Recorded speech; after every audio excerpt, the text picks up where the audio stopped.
By this time, I was beginning to think that Beatrice and her accomplices might have used this underground passage to leave for Kurodorian. There were supposedly 10 or more of these guys, and I hadn't seen hide nor hair of any of them. It made a hell of a lot of sense to think they'd already escaped somewhere else. They had this typhoon to contend with, and they couldn't go out to sea. Same for the forest.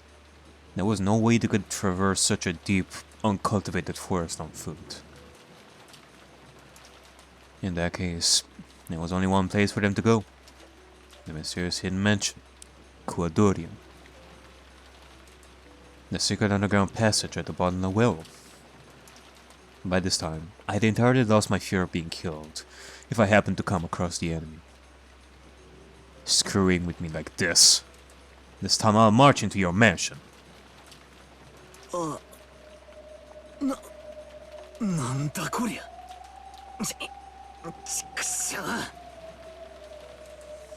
old well had a firm cover on it. The cover was an iron grill. The gaps between the bars were perhaps 20 centimeters square. You could peer inside, but it really wasn't something a human could pass through. If I hadn't known better, I wouldn't have thought it to be anything more than a simple cover to protect against falling in.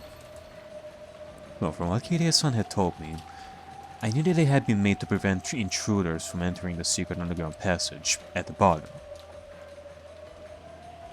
But the cover was fixed in a place extremely firmly, and no matter how much I pushed or pulled, I couldn't even get close to removing it. I couldn't find any obvious lock. Maybe it was sealed by some mechanism. But no matter how much I investigated it, I couldn't find anything to release it. The underground passage in this well is the biggest piece of information I have, that Kirie-san gambled her last moments to try to tell me about.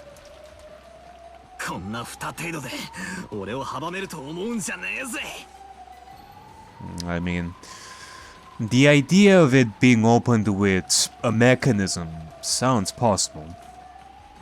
Like, I guess if I were to take the magic the magic claim at face value, the humans were able to exit this with the push of some button or something. But we certainly cannot enter it. Like, either there is some button or lever, like, hidden somewhere around here, or I could go with the idea that this is a red herring. Yeah, in Magic Claim maybe this leads to Kurodorian, but in Human Claim, maybe it doesn't. Like, trying to fool us into thinking that this will lead to Kurodorian, and thus it distracts us from trying to find the real passageway to Kurodorian, wherever it is. I guess we shall see.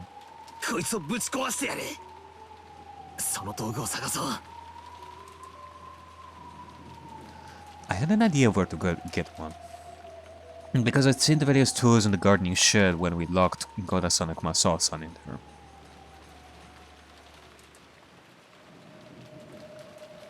But the shutter to the gardening shed was locked.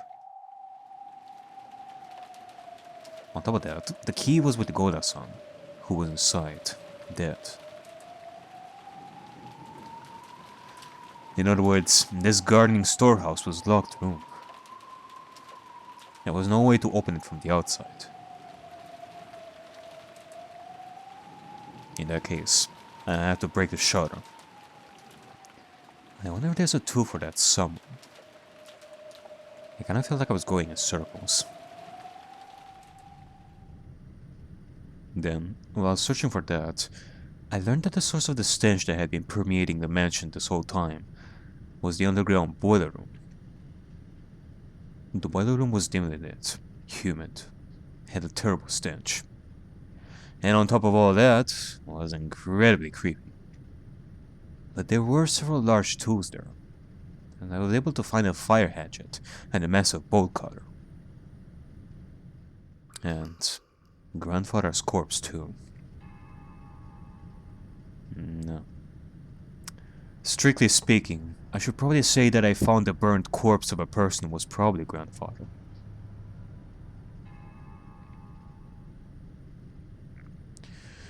Someone's corpse had been stuffed into the blazing fires of the boiler. However, by coincidence, I was able to notice the number of toes on the corpse. Both feet had 6 toes. Yeah. Actually, I might have heard that from Dad at some point, long ago. Something about grandfather having polydactyly, with extra toes. It was apparently an old Ushurimiya tradition for people with extra fingers or toes to be treated as good omen, saying they had good fortune or something. And that's why grandfather was selected to be the next head. Or something along those lines. But I wonder if I can be certain this is grandfather's body just from the number of toes. After all, grandfather was supposed to be the leader of the group of culprits. I don't have a clue why he'd be dead and stuffed in a boiler in a place like this. A mysterious corpse, burning and belching out a terrible stench amid the flames. If it really was grandfather, did that mean that the leader of the group of culprits wasn't grandfather, but that Beatrice after all? Grandfather was used because he was convenient, and was then thrown away at the end?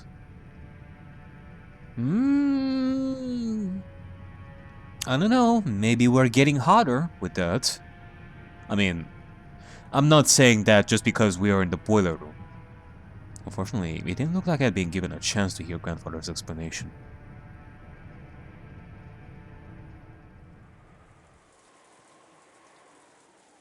Now that I obtained the tool, I thought I would immediately taken on the cover to do well. But I decided to break the shutter to the guarding shed first. I have plenty of time to kill anyway. I thought I should check on the condition of Goda-san and Kumasawa-san's corpses.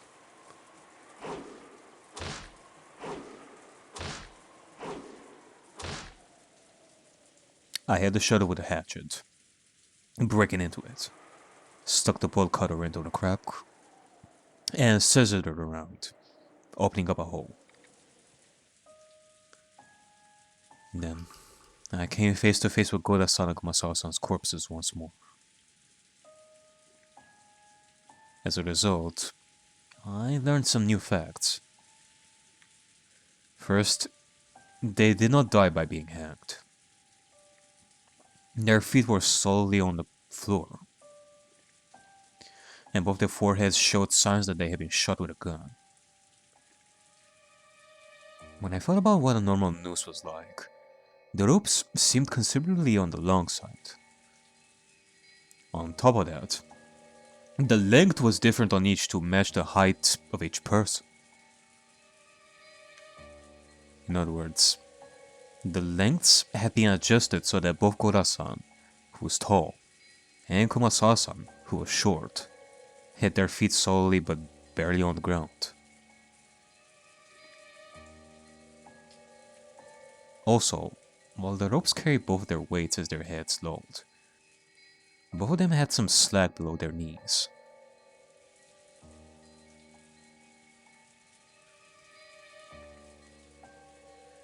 This meant that if they stood upright with these nooses around their necks, there would be some extra length. In other words, these ropes were a bit unsuitable to hang someone with. The direct cause of death was probably the shot to the head. What the hell? I mean, I did theorize before when we discovered their bodies that maybe they got killed, and then our culprit hanged them, but was this really necessary? I mean, good job. You made it look as if this was suicide, but once we managed to open the shutter and look for just a second, we would notice that it isn't suicide. So, was it really necessary to make it look like it was a suicide by hanging? Especially since they're not even hanging in the first place? I mean, I guess I can think of this scenario. Our hidden culprit, whether it is Shannon or someone else, forced the two of them to wrap their necks on ropes and attach them to the ceiling. The ropes are long enough, but not enough to hang them, but only to have them, like in one place, like putting a collar and a leash on a dog or something like that. Like they were not hanging, but they were stuck, like in one place thanks to the rope. Like they couldn't escape that way.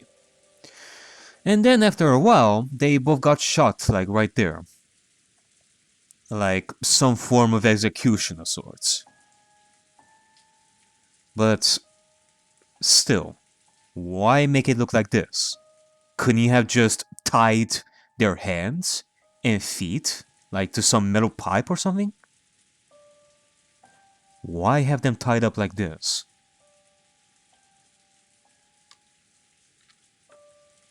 It was gruesome. Their insides were still dripping out from those deep holes, staining their faces a deep red. Then they were hung up by their necks and left on display. That probably makes the most sense.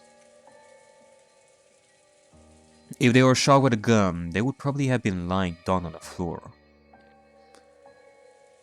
If that had been the case, you wouldn't have been able to tell they were dead by peeking through the window. The mountainous stuff would have gotten in the way, so if they had been lying down, they would have been hidden. To make the deaths of these two known to the rest of us who couldn't get inside, they had to hang them like this so we could tell from the outside.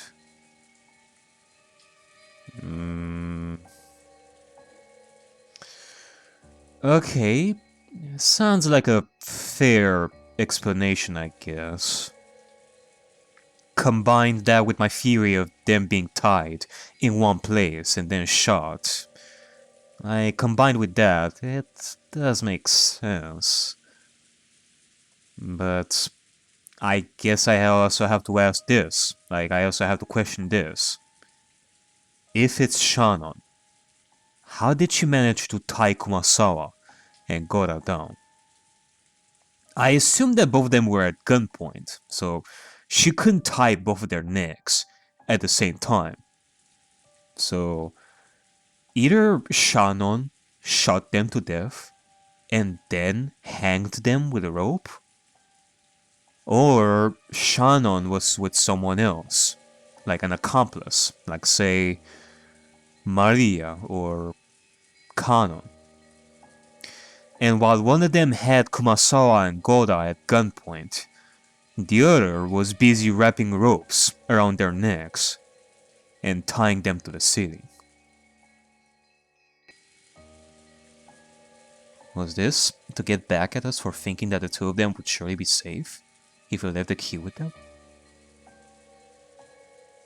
I wonder where the shutter key we gave Goda-san, which would have ensured their safety, is now. The key was in his trouser pocket. The gardening shed key had been kindly left there, and even the tag was still attached. Wait, you're saying that key was inside his trouser pocket? Uh-oh. Well, that certainly complicated things. Because the way I described the scenario before, it was like this. Kumasawa and Gora threw the gardening key outside the window and let the culprit take it. Then the culprit used the key to open the shutter. They did what they did and closed the shutter with the same key.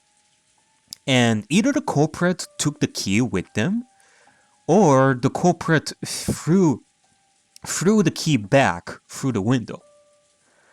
But since now we find out that the key is inside Gora's pocket, that idea is kind of thrown out the window. which makes me question how the culprit managed to lock the shutter back and have the key back inside Gora's pocket at the same time.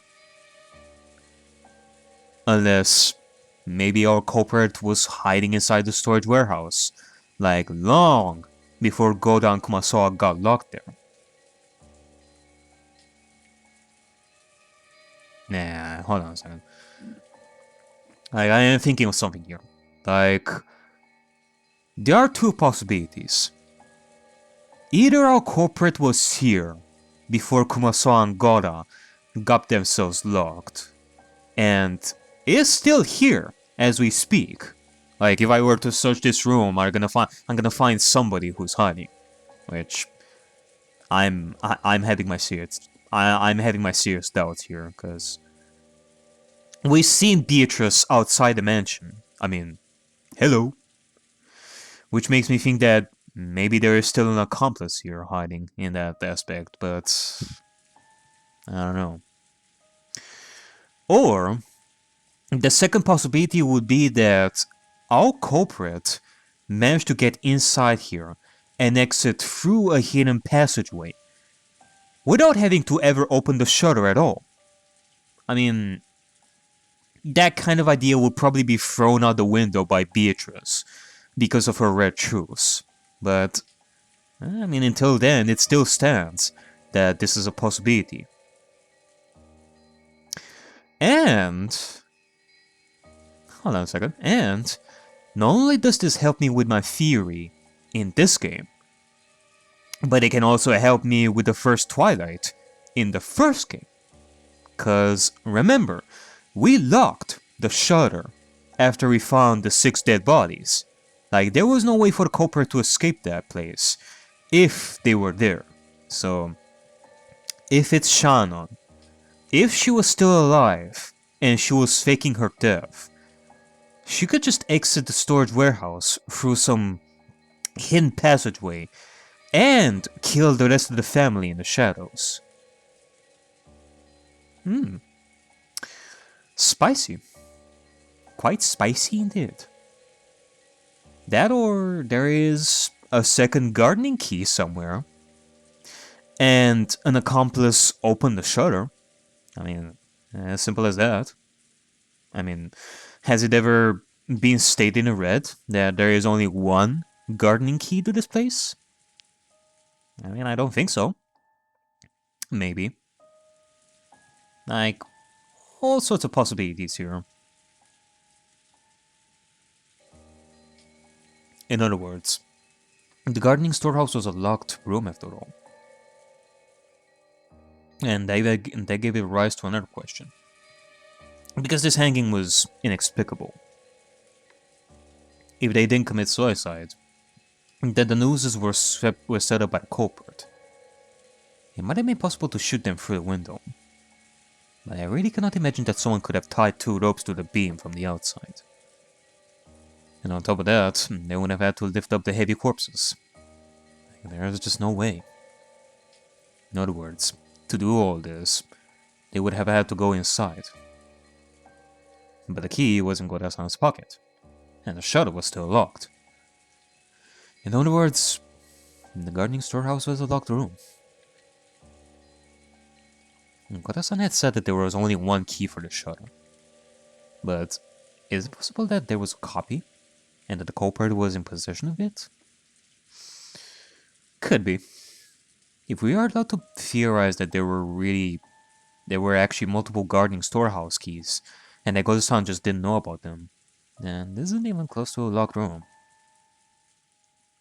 But why is it that, despite the fact that almost all the other corpses were shot to death and left almost completely alone, these 2 corpses alone were intentionally hoisted up? I can't help but feel something a bit odd about that.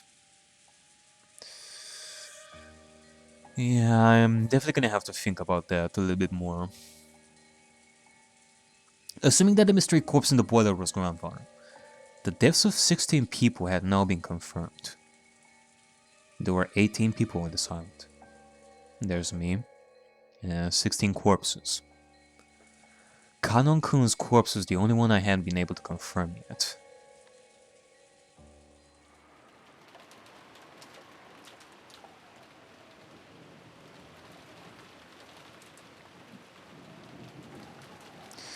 According to Kirie-san, he was killed by climbing out the well and fell down into it.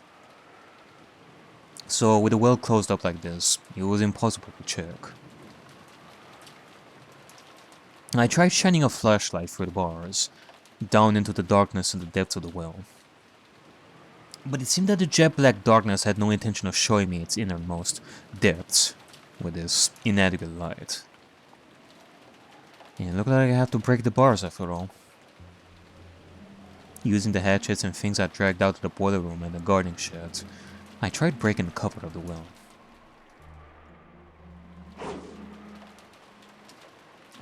But the metal bars were extraordinarily sturdy, and breaking them wasn't easy.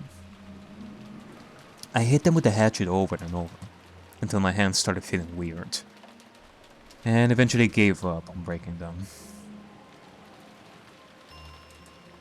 It was impossible. If they were at least wood, I might have been able to break them. But this metal... yeah. There's no way you can slice through metal bars like butter with a human strength.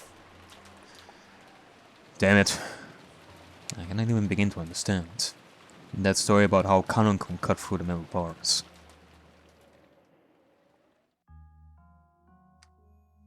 She told me that a light like a red laser beam grew out of his arm, and he used it to slice through the metal bars like a knife through butter. Cutting through metal bars like butter? And what's with a red laser beam? Does this mean he snuck in a burner or something? And used that to burn through the bars?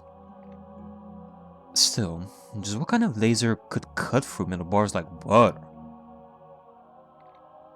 I mean, it sounds exactly like the kinds of laser beams that showed up in those robot anime I loved as a kid. Does stuff like that actually exist? And how did Kanon get that laser beam? Battler wants a laser sword too now. As much as I want to ask him, he's already been killed.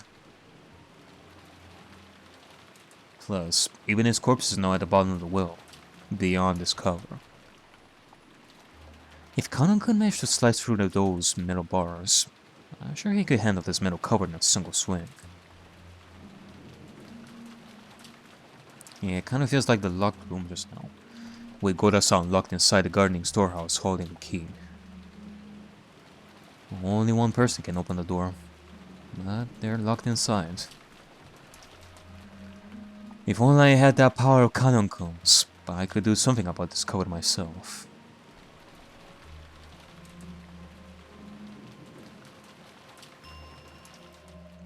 Just who is Kanon-kun? He couldn't really be any human being capable of using a strange power, right? Even Kirie-san told me to believe in witches, and I've also met an insane woman calling herself one.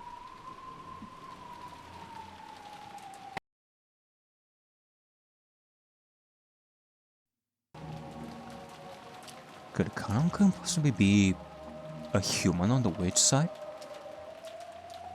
What else? The culprit? What the heck? Am I gonna start treating him like a culprit? Just because I cannot find his corpse? Oh. 死体がないだけで犯人扱い。疑わしきは白だとほざいたのは誰だったよ。よかろう。カノンに全ての犯行を押し付けて人間犯人説にされてはかなわぬ。わらわが赤にて保証する。カノンは死亡している。キリエたち5人の中で一番最初に死亡した。つまりは9人目の犠牲者というわけだ。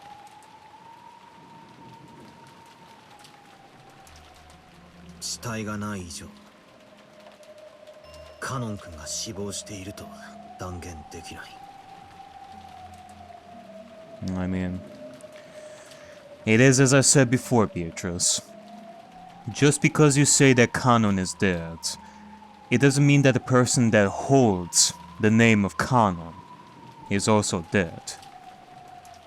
Could be that the personality of Kanon is dead, and the same person, but with a different name, is still alive. Like, he could have reverted back to his other name, whatever that name is, in similar fashion to Shannon, which...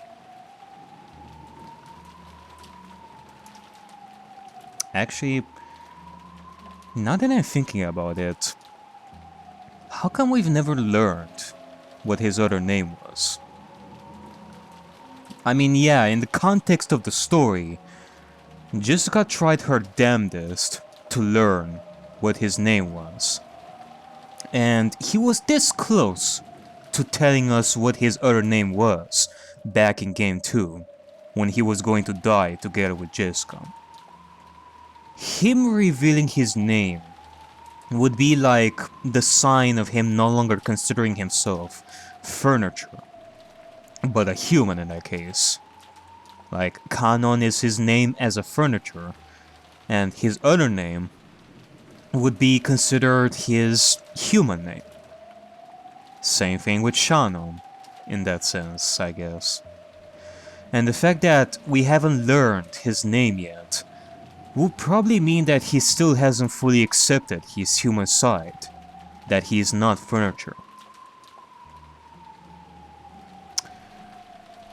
Still, if I am to think a level higher, Ryukishi intentionally revealed Shannon's other name, Sayo, like ever since Game 1.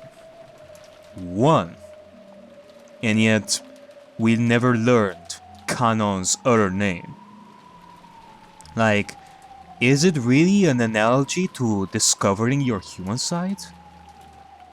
Or does Ryukishi try to or is Ryukishi trying to use Kanon's other name in some way that will be very important later down the road? Cause whether I am talking about the human, like becoming human analogy and all that, like you could have just revealed Kanon's name like early on and it still would have made the same effect. So yeah, something tells me that Ryukishi has something in plan in regards to Kanon's other name and such. Like, is it gonna be some form of twist? Is it gonna be some name that I actually recognize? It makes me wonder. わらわが赤でささやいたところで駒であるそなたには届かぬ。だがそなたには届いたのだ。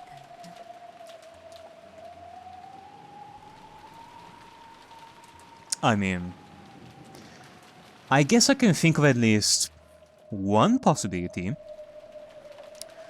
Ryukishi is gonna try and create this twist where Shannon's other name, Sayo, is like the exact name for Kanon as well. That both Shannon and Kanon are named Sayo. I mean, it can be possible for two people to have the same name, and if it's true, and when it will be revealed that Kanon's other name is Sayo as well, it will be a huge twist. And we will be all, what? Kanon's name is also Sayo? What could this mean? And I assume that the reason Ryukishi is trying to do that is to screw with us. Cause if we are to create theories around Shannon and Kanon, and the name Sayo is important, it will create confusion in terms of which Sayo we are talking about here. For example, one would create a red or blue truth saying that Sayo was the one who killed Nanjo, but we would get confused and think that we're talking about this Sayo, not the other Sayo. Which one are you talking about? Are you talking about Shannon holding the name Sayo, or Kanon holding the name Sayo?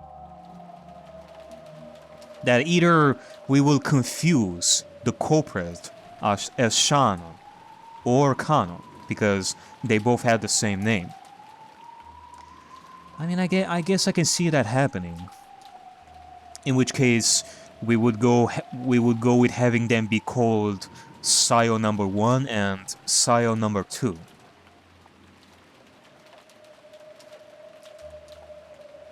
Or, here's another possibility. Kanon's name could be Battler.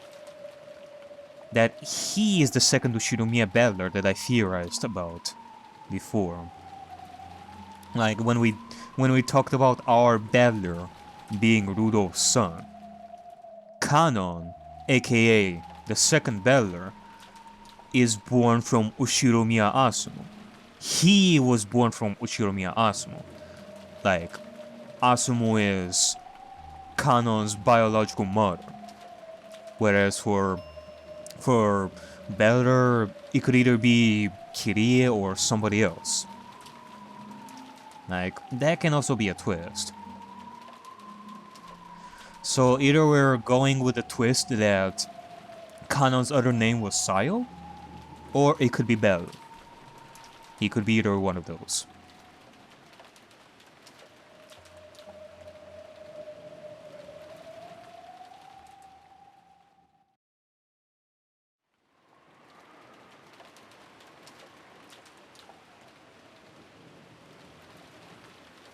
At a glance, this would appear to be a mass murder committed using something strange that could only be thought of as magic. Golden threads that attacked through keyholes. No. We even had testimony that something gold had flown around the dining hall during the first 6 murders. The two might have been the same weapon. And then there was the locked room murder of the garden shed, and the laser beam that could cut metal parts. And that wasn't all. There was a much more like the group of goat monsters. And the talk of a witch who could create pitfalls just by swapping her fingers. The rabbit-like demons who had fired golden threads. I think there were more, and each and every one of them was ridiculous. I couldn't possibly accept it, and was forced to suspect that there was some kind of trick or mistake. But why in the world had everyone spoken with one voice, saying the same thing without contradictions in their testimony? And not only the magic, Maria's mysterious death, Jessica somehow knowing that George Aniki had been killed, and the mysterious burnt corpse which I couldn't confirm actually belonged to my piece of shit grandfather, and more, and more. All stuff I just don't get. I tilted the bottle and glugged it down noisily. Yeah, it is a pain. Like, might as well open up a bottle of Jack Daniels here as well. I mean, I guess it is safe to say that this is probably the most difficult mystery that I'm trying to solve here. I guess so. Maybe it is turning out to be true in the end. Everything that I've done prior to Umineko was a bunch of child's games in comparison to this. Kudos to you, Ryukishi. You a maniacal bastard. I didn't have a clue what was going on. After dinner last night, we kids were shooed out of the mansion and told to go back to the guest house. And then there was a massacre in the dining hall. Kirie-san and the rest were dropped through pitfalls and captured. Then, Jessica and George Aniki were called out to a test or whatever and killed. Kirie-san's group managed to escape the dungeon somehow, but all of them were killed in the end. And at the very, very end, even Maria was killed, leaving me all alone. In short, I had done nothing except be locked up in the guest house. During that time, a huge incident had occurred, and ended before I even knew it. What could I call it except incomprehensible? I don't have a clue anymore. もう俺はただの食欲魔人なんだぜ。俺だけ生き残らせるつもりかよ。とっとと姿を現して殺しに来いってんだ。もう面倒だからこっちからは探さねえぞ。そっちから正体を見せやがるってんだ。俺は逃げも隠れもしねえぞ。矢でも鉄砲でも持ってきやがれ。I haven't had any sleep since yesterday. And I'm tired as all get out. You wanna kill me? Be my guest. I decide to return to guest house and boldly rest on the bed.